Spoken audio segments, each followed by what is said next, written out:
नमस्कार, मैं जितेंद्र गुप्ता और आप देख रहे हैं स्टार सिटी न्यूज़। मैं इस वक्त दिल्ली के राजेंद्र नगर विधानसभा जिला करोल बाग में मौजूद हूं। साथ ही हमारे सुरेंद्र मेहरा जी हैं जो कि भारतीय जनता पार्टी से हैं और अभी हाल ही में उपाध्यक्ष हैं अनुसूचित जाति मोर्चा जिला करोल बाग से। सबसे पहले सर आपसे चुनावी रणनीति पर बात करेंगे। सर, नई दिल्ली आपकी लोकसभा, यहाँ से सुश्री बांसुरी जी चुनाव लड़ रहे हैं। सर, किस तरह का माहौल है जनता के प्रति? सबसे पहले मैं आपके चैनल का अभिनंदन करता हूँ, स्वागत करता हूँ कि आप आए और हमारी आवाज़ को जनता तक पहुँचाने की आप जो कोशिश करते हो, क्योंकि प्रजातंत्र के अंदर चौथा स्तंभ होता है ये मीडिया। दूसरी बात है कि भी ये लोकसभा एक हमारा त्यौहार है। सर, मैं सभी से हाथ जोड़ के अपील करूँगा कि भी 25 मई को मतदान के लिए ज़रूर आए और अपना मतदान ज़रूर करें। तो चुनाव को लेकर सर, जैसे मैडम पदयात्रा कर रही है, कंपेनिंग कर रही हैं, जिसके अंतर्गत 10 विधानसभाएं आती हैं, तो पब्लिक की क्या डिमांड है आगे की? देख लीजिए, पब्लिक अगर देखा जाए तो लोकसभा का जब चुनाव होता है तो राष्ट्रीय हित के मुद्दों पर वोट अपना मतदान करता है। और हमारे जो भारत के जो लोग हैं, हमारे दिल्ली के जो लोग हैं, वो राष्ट्र हित के लिए जो वो वोट देंगे।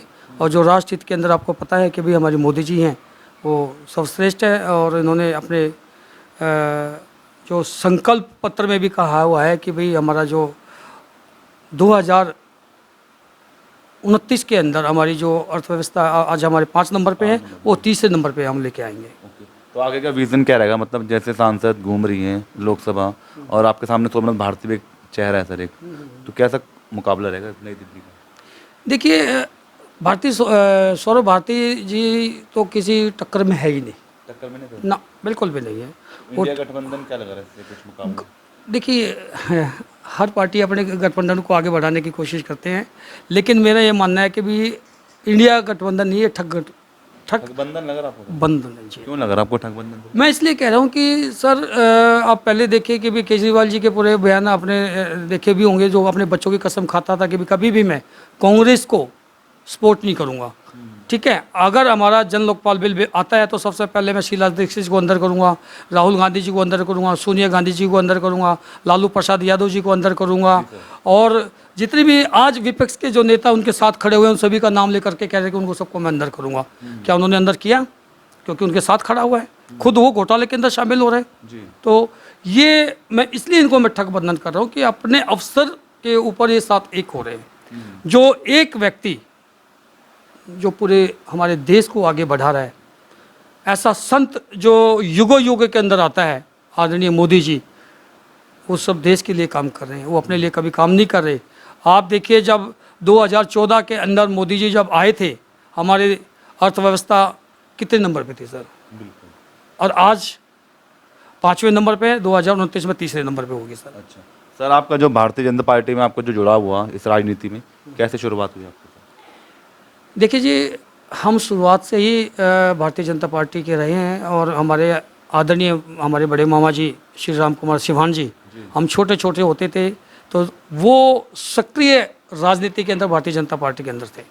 शुरू में 1980 के अंदर भारतीय जनता पार्टी बनी है।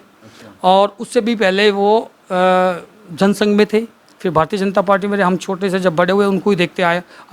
हमारे ही घर के अंदर दफ्तर खुलता था, जो कि छोटे छोटे बिल्ले लेकर हम घूमते थे और प्रचार करते थे जी। तो अच्छा, आज किस जिम्मेदारी पे हैं वैसे? जी, मुझे भारतीय जनता पार्टी ने मुझको जिम्मेदार दी है जिला करोल बाग अनुसूचित मोर्चे के लिए।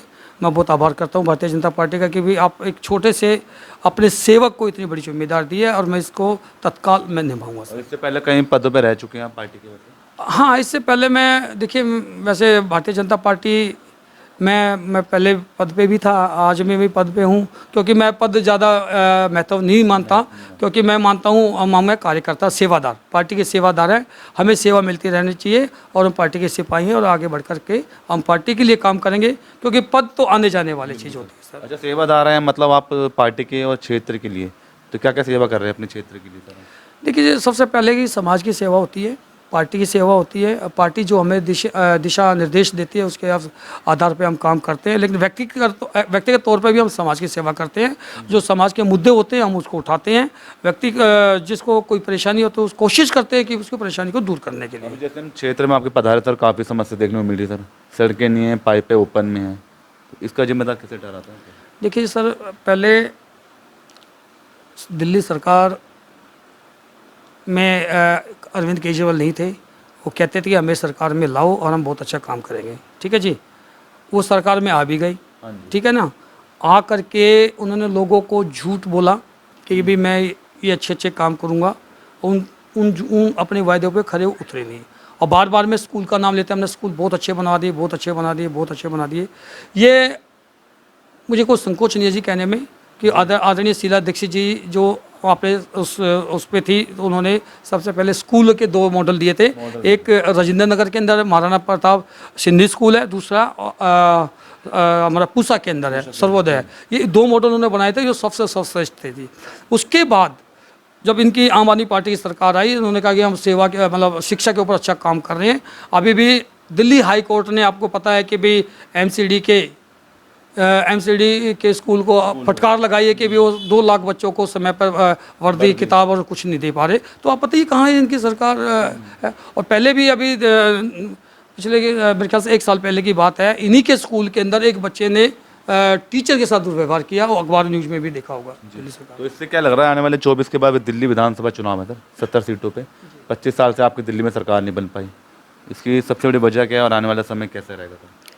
देखिए सर, जनता वजह जान लेते हैं सर, सरकार नहीं बन पाई क्या वजह रही? मैं बताता हूँ। जनता का जो मतदान होता है, जनता का रुझान होता है, जनता किसकी तरफ जाते हैं, हम उसको सर्वप्रिय सर्वपाते पे हम रखते हैं सर, ठीक है जी। सबसे पहले हमारे 1993 के अंदर हमारे आदरणीय मदन लाल खुराना जी जब यहाँ के दिल्ली के चीफ मिनिस्टर बने, ठीक है जी। उन्होंने दिल्ली के शेर कहा जाता है मदन लाल खुराना जी को। इतने जो मेट्रो आपको दिखाई दे रही है जो उन्हीं की देन है सर। ये मेट्रो जो दिखाई दे रही है ये उन्हीं के देन है। उन्होंने ही मेट्रो का प्रोजेक्ट लेकर आया था दिल्ली के अंदर, जो आगे बढ़ाया, दिल्ली का विकास उन्होंने किया, ठीक है सर। उसके बाद किसी कारणवश से वो हमारे साहब सिंह वर्मा जी बने, उन्होंने शिक्षा के ऊपर बहुत अच्छा काम किया। हमारे आदरणीय सुषमा स्वराज जी बनी, उन्होंने बहुत अच्छा काम किया। और फिर उसके बाद चुनाव हुए। प्याज का एक मुद्दा एक ऐसा है जो कि कांग्रेस के हाथ में उन्होंने सरकार दे दी थी सर। कांग्रेस ने काम किया, लोगों को पता है क्या काम किया क्या नहीं किया, मैं उसके बारे में नहीं कहना चाहता हूँ। लेकिन उसके बाद अन्ना हजारे का आंदोलन स्टार्ट हुआ, ठीक है जी। केजरीवाल जी उस आंदोलन में आए। हम अन्ना जी के हम आदर करते हैं, उनका सम्मान करते हैं।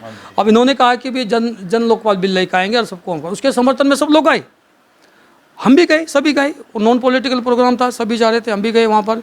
लेकिन इन्होंने सरकार बनाई, इन्होंने एक पार्टी बनाई, केजरीवाल ने पार्टी बना करके लोगों को ये ऐसा लगा कि बहुत अच्छा ये काम करेंगे, और उसको बहुत अच्छा मैंडेट दिया भी। जो मैंडेट दिया इनको 28 इनकी सीटें आई थी सर उस टाइम में, शुरुआत के अंदर। तो इन्होंने कसम खाई कि भी हम कांग्रेस से कभी ज़िंदगी में हाथ नहीं मिलाएंगे। मैं अपने बच्चों की कसम खाता हूँ, ठीक है सर, इनसे हाथ नहीं मिलेंगे, अपने दम पे हम सरकार बनाएंगे। वहाँ हमारी भारतीय जनता पार्टी की थोड़ी सी गलती मैं मानता हूँ, क्योंकि अगर वहाँ थोड़ी सी हम हो जाते तो हम सरकार हमारी उस टाइम बनते और आज तक बनी रहती जी। तो सर आने वाले समय, गलती नहीं मानती उसको, मैं थोड़ी चुक मानता हूँ। तो आने वाले समय कैसा रहेगा फिर 24 के बाद 25 के, इस बार क्या लगता है आपको? सर मैं जो काट के हांडी के अंदर 3 बार खिचड़ी बन चुकी है सर अरविंद केजरीवाल जी की, और जनता ने देख लिया भी किस तरह से ये ठगा लोगों को इन्होंने ठगा है सर। किस तरह ठगा सर? आज भी आपको सहूलियतें मिल रही है पानी बिजली पे, आप कह रहे हैं ठगा सर? आप आइए, आपने देखा पानी की बिजली, अभी ये पाइप देखा आपने कितने? दिल्ली की बात करूँगा, दिल्ली लेवल सर मैं दिल्ली के लेवल की बात करूँ। सीवर का पानी पी रहे हैं लोग सर, यहाँ पर भी पूरी दिल्ली के अंदर सर। आप कहीं भी जाओ सीवर का पानी पूरे गंदा। इन्होंने कहा था कि मैं जमुना जी सफाई कराऊंगा, जमुना जी सफाई हो गई। सीवर का पानी आप पी रहे हैं, यहाँ पर पानी लाइनें खोद के डालते हैं, तो पानी की सप्लाई नहीं आ रही। अगर आएगी तो गंदा आएगा, गंदा नहीं आएगा तो सिर्फ 10-15-20 मिनट पानी आएगा। पीने का पानी की मैं बात बता रहा हूँ जी जी। तो इससे पब्लिक में क्या इसमें मैसेज आ रहा है आने वाले चुनाव में, इसका कोई मैसेज? देखिए ये पब्लिक में मैसेज तो देखिए, अगर जो पढ़ा लिखा तबका है वो तो जानता है कि भी हमें लॉन्ग टाइम के लिए चलना है, ठीक है जी। लेकिन जो पढ़ा लिखा तबका नहीं है वो चाहता है कि प्रेजेंट में सुविधा हमें मिल रही है, तो उसको उसका थोड़ा सा वो लेने की कोशिश कर रहा है। उसको ये नहीं पता कि भाई ये तेरे टैक्स का ही पैसे से वो तुम्हें दे रहा है, अपनी जेब से कुछ नहीं दे रहा है। मगर आरपी सिंह जी भी यहाँ से कुछ समय के लिए विधायक रहे, उन्होंने क्या उपलब्धि की उनका देखिए जी, सरदार आरपी सिंह जी एक शेर आदमी है, और उन्होंने बहुत ही, जब वो राजेंद्र नगर विधानसभा के विधायक बने, वो 1.5 साल रहे सर, ठीक है जी, 1.5 साल उन्होंने बहुत अच्छी सुविधाएं करी। जो आप मेन रोड के ऊपर लाइन देख रहे हो, पेड़ वेड़ लगा दिखे रहे, सब उन्हीं की देन थी सर ये।